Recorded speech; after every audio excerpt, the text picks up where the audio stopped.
So, David, for someone who's worked directly with people who are navigating their recovery process and addiction, how much does easy access to these substances influence the decision to start or to continue drinking? Okay, so availability leads to an increase in consumption of alcohol. So if it's not available, Nko? It's going to decrease, definitely. It's going to decrease because if it's not there, then you can't consume it.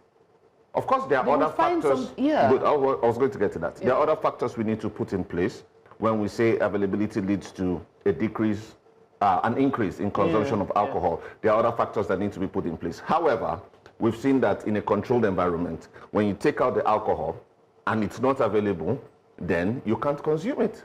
Of course, like I said, there need to be other factors you're going to put into the mix to ensure that you get the result you want of a decreased use of alcohol intake.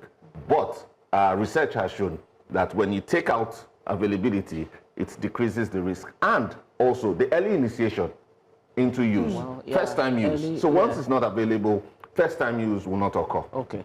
For those who are used to it, or does it make them go and look for something else, an alternative? Excellent. So in the short run, it creates a pause for reflection, right? So I'm used to buying this thing from this place, and I come out one morning and it's not there anymore.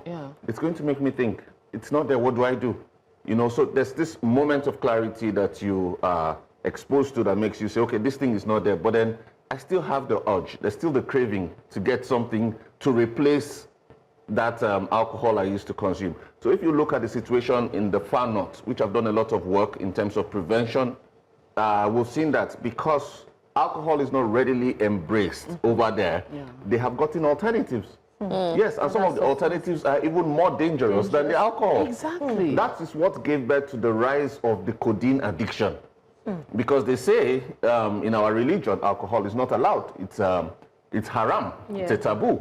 So let's take something else that is not alcohol. And they started consuming codeine, retinol, tramadol, and other very harmful substances. So eventually, to answer your question, people who are already struggling with an addiction or a disorder will look for alternatives. We've seen instances where, for instance, there's a barrier on finances, you know, because accessibility, availability, affordability, all of these things need to be put in place for a person to continue to fuel that addiction, right? So I've seen people where lack of finance made them to have a rethink on some of these behaviors. You know, they've had a rethink. I've seen them quite a number of times. Other social factors as well, you know, when they've been